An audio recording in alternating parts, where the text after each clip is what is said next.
दोस्तों, बिहार की राजधानी पटना में एक ऐसी घटना हुई जिसे सुनकर आपका दिल दहल जाएगा। एक 13 साल की मासूम छात्रा जोया ने अपने स्कूल में कुछ ऐसा देख लिया जो उसे नहीं देखना चाहिए था।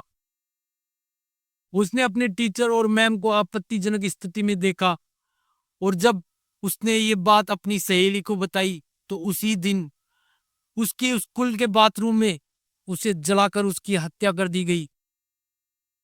आखिर ये हादसा था या साजिश? और क्या सचमुच स्कूल के टीचर इसमें शामिल थे? ये कहानी आपको सोचने पर मजबूर कर देगी कि हमारे स्कूल, जो बच्चों के लिए सबसे सुरक्षित जगह होनी चाहिए, वहां ऐसी घटनाएं कैसे हो रही हैं। नमस्कार दोस्तों, मैं हूं युग बगड़िया। अगर आप पहली बार हमारे चैनल पर आए हैं तो चैनल को सब्सक्राइब कर लीजिए और बेल आइकन दबा दीजिए ताकि हमारी हर नई कहानी की नोटिफिकेशन सबसे पहले आपको मिल सके। आज की ये सच्ची कहानी बिहार के पटना से है, जो एक मासूम बच्ची की दर्दनाक मौत की गुत्थी से जुड़ी है। ये कहानी हमें सिखाती है कि बच्चों की सुरक्षा कितनी जरूरी है। तो चलिए बिना देरी के शुरू करते हैं ये दिल दहला देने वाली कहानी। ये बात है 27 अगस्त 2025 की, बिहार की राजधानी पटना के जो गर्दनी बाग थाना क्षेत्र के अमला टोला इलाके की। यहाँ एक सरकारी स्कूल है, कन्या माध्यम विद्यालय, जहाँ कक्षा 5 में पढ़ने वाली 13 साल की जोया नाम की एक मासूम लड़की पढ़ती थी। जोया 4 बहनों में सबसे छोटी थी। उसके पिता सब्जी बेचते थे और जो माँ थी दाई का काम करके अपने परिवार का गुजारा चलाती थी। जोया एक होनहार और चुलबुली बच्ची थी जो उस स्कूल में अपनी पढ़ाई और दोस्तों के साथ मस्ती में खुश रहती थी। लेकिन एक दिन जोया की जिंदगी हमेशा के लिए बदल गई। स्कूल में ब्रेक के दौरान वो गलती से एक ऐसे कमरे में चली गई जहां उसे नहीं जाना चाहिए था। वहां उसने अपने एक टीचर और एक मैम को ऐसी स्थिति में देखा जो बच्चों के सामने नहीं होना चाहिए था। जोया ने जैसे ही ये देखा वो डर गई और कमरे से भागने की कोशिश करने लगी। लेकिन तभी टीचर की नजर उस पर पड़ गई। टीचर ने जोया को पास बुलाया और सख्त लहजे में कहा, जो तुमने यहाँ देखा वो किसी को अगर बताने की हिम्मत की तो मैं तुम्हें स्कूल से निकाल दूंगा, तुम्हारी टीसी काट दूंगा, फिर इधर उधर भटकती रहना। बच्ची को बुरी तरीके से डांटा जाता है। जोया को और भी धमकियां दी गई। वो इतना डर गई कि उसका चेहरा सफेद पड़ गया। एक 13 साल की बच्ची जो अभी दुनिया को ठीक से समझी भी नहीं थी, वो सहम गई थी।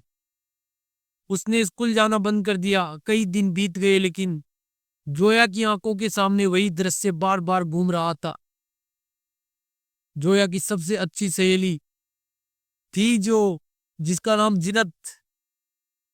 जिनत ने देखा कि जोया कई दिनों से स्कूल नहीं आ रही। एक दिन वो जोया के घर गई और पूछा, क्या बात है, तुम स्कूल क्यों नहीं आ रही? तबीयत तो ठीक है ना? जोया ने पहले तो टालने की कोशिश की लेकिन फिर अपनी सहेली पर भरोसा करके सारी बात बता दी। उसने बताया कि उसने टीचर और मैम को गलत स्थिति में देखा था और उसे धमकी मिली थी। जिनत ने जोया को जो हिम्मत दी और कहा कि डरने की जरूरत नहीं, हम स्कूल जाएंगे और शिकायत करेंगे ताकि कोई गलत काम न हो। जिनत की बातों से जोया को थोड़ा भरोसा हुआ और वो अगले दिन स्कूल जाने को तैयार हुई। लेकिन उसी दिन 27 अगस्त 2025 को स्कूल में कुछ ऐसा हुआ जिसने सबको हिलाकर रख दिया।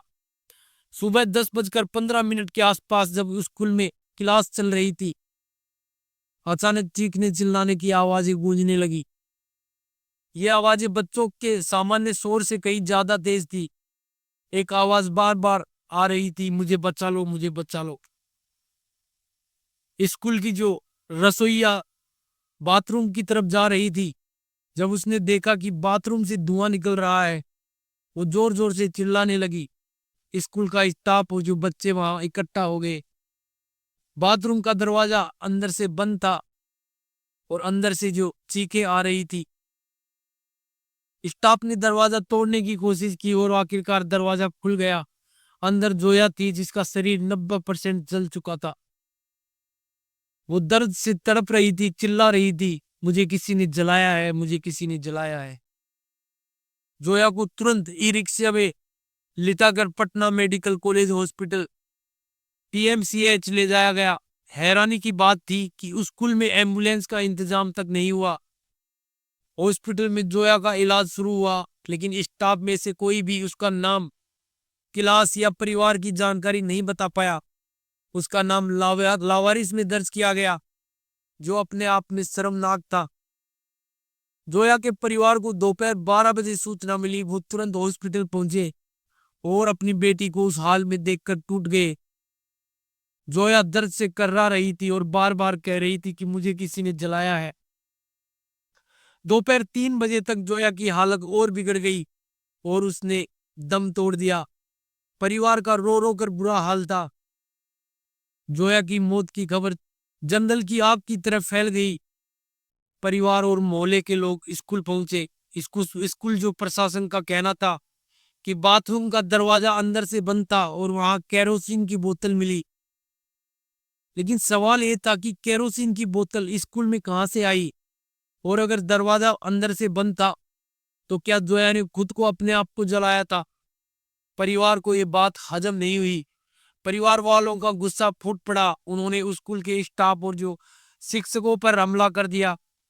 भीड़ ने चौराहे पर रास्ता जाम कर दिया और आगजनी शुरू कर दी। सिटी की एसपी मौके पर पहुंची और परिवार को समझाया कि मामले की उच्च स्तरीय जांच होगी, एसआईटी गठित की जाएगी और दोषियों को सजा मिलेगी।